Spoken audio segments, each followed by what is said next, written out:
is on strings. So in this notebook, we're going to see how to create a string in Julia and then how to interpolate and concatenate strings. And if those are unfamiliar terms, then don't worry, I'll explain them in a moment. But first off, how to create a string. So if we want to create a string, we need to enclose our characters in either a pair of double quotation marks or 3 pairs of these double quotation marks.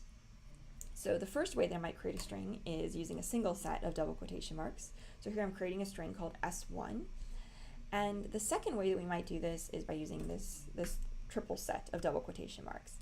Now, one of the differences in this second type of string that I'm creating is that it picks up on some additional formatting that we might add to a string. So for example, here I've added a bunch of return statements or new line characters to this string called S2.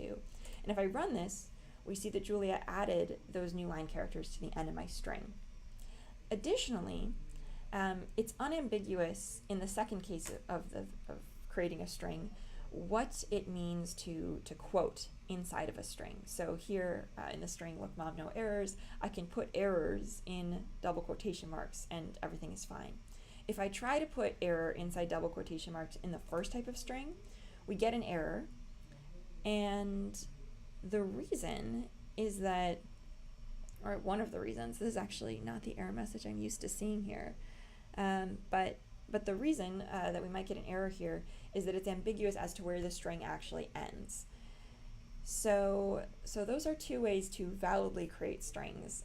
In other languages like Python, it's possible to create strings by enclosing many characters many characters inside of a single set of quotation marks.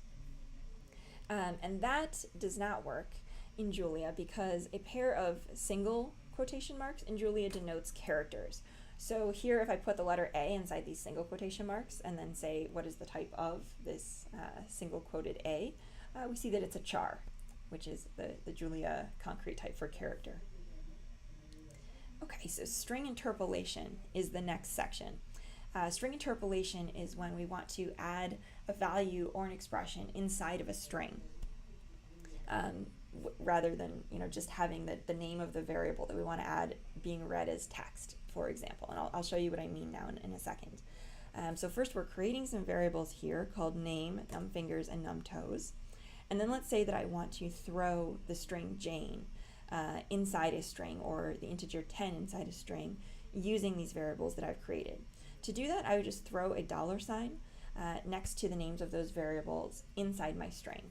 So here if I say, hello, my name is $name, we're seeing that the string Jane gets interpolated. Furthermore, you can interpolate not only individual variables, but expressions that contain variables.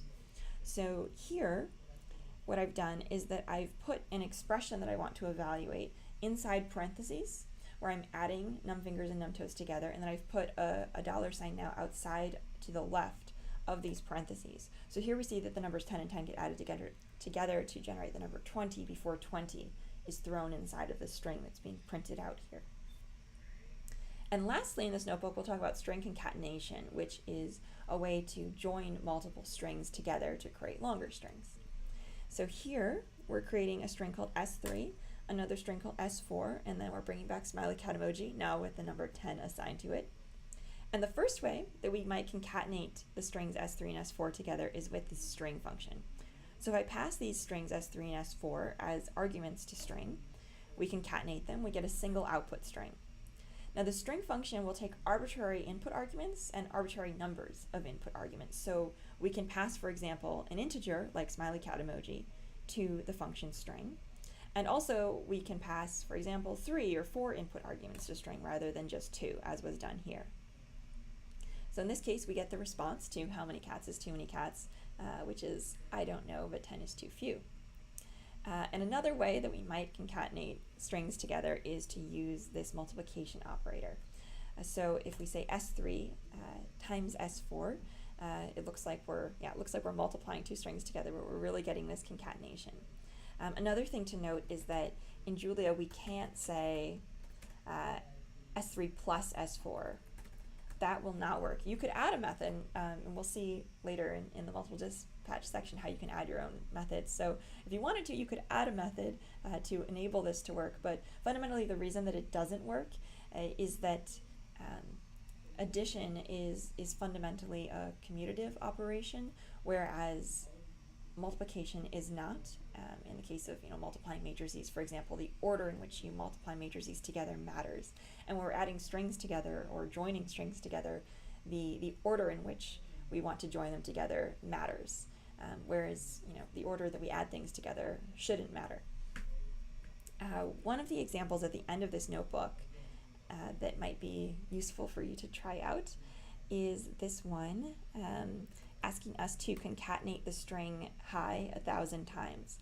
And so the idea here is that when we exponentiate things in Julia, really the star operator is getting called under the hood. And we just saw that the star operator allows us to concatenate things. So if I say hi to the 1,000th power, I'm going to get this super long string where I in a very friendly way, greet you 1,000 times. And that is it for the second notebook. Though I do encourage you, if you have a moment, to go through the exercises at the end of every notebook. I know that this tutorial is really fast, so we might not have time for you to do all of that here, but if you encounter any difficulties with any of the exercises at the end, feel free to, again, ping me or reach out on Slack or Discourse, and hopefully those exercises will get you, feeling more comfortable working with some of the basics in Julia, and also comfortable working in a Jupyter notebook environment like this.